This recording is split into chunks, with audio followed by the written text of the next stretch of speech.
It's another glorious morning in the fields of the Salinas Valleys in California. The sun gazes downwards.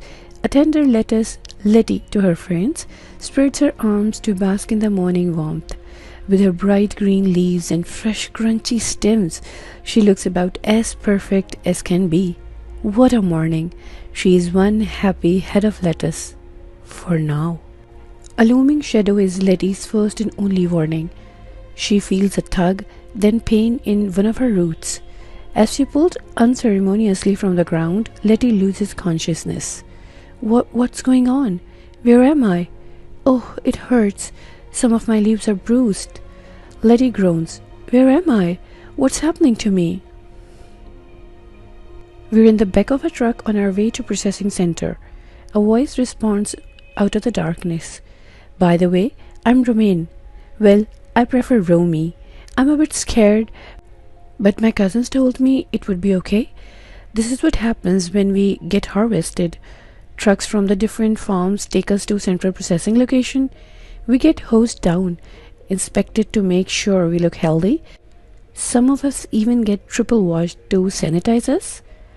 What do you mean sanitize? Does it hurt? Letty gasps. Well, yes, a bit. Some of our surface tissues can get damaged, but if that happens, those leaves will just get removed. Also, the more frequently and aggressive we are washed, the more likely we are to experience nutrient leaching and oxidation reactions. I'm terrified of losing my water-soluble vitamins like vitamin C and folate. I've had to work so hard to accumulate those. My goodness, Romy, what happens next at the processing center? Asks Letty. Well, I was told it doesn't hurt, but I don't know if that was so that I wouldn't cry. Next, they separate our good bits and... Wait, what? Exclaims Letty. Yes, they cut off our roots, then they chop us up into bits and bag us up with bits of other plants, stammers Romy. Oh my goodness! My roots are what keep me alive.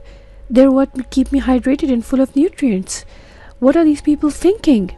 And they're going to chop me up? One part of me is in one bag and another is in another bag? It's so silly that it just leaves more surface area to be oxidized. Plus, pathogens like salmonella could get in through the cut bits. Letty sobbed. That's not all.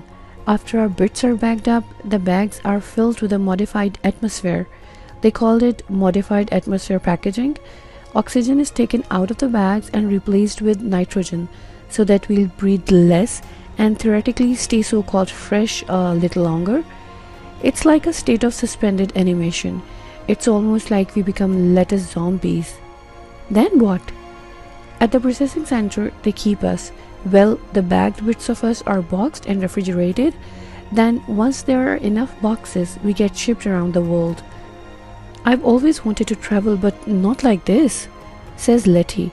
Yes, some bags will stay here in North America, and some bags will travel as far as Bermuda. I'm told the journey is over 3,000 miles.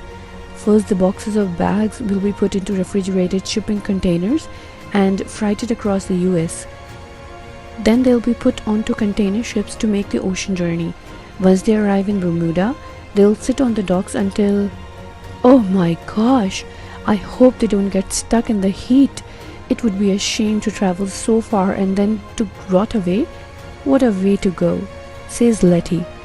Yes, well, hopefully there won't be bad weather or industrial action or any other issues. If there is, then those bags just got discarded. Anyway, those that finally make it to the grocery stores will sit on the shelves until a customer picks it up. Hold on, so after they put my bits into zombie state, how long does it take till I get to the customer? Well, I'm told at least a week and a half, maybe 2. Hopefully our bits haven't gone all slimy by then, says Romy. That's just terrible. Letty's wails are joined by cries from the others. Letty and Romy's conversation trails off into sobs and then silence. When Bermuda residents purchase imported bagged salad mix, we may be getting a decent bag of leafy greens, albeit ones that may not be fresh and that may have traveled thousands of miles to arrive on your plate. But why should we settle for merely decent when we can have the best, freshest, and greenest greens this side of the paradise. Keep it green, keep it honest. You know what to do.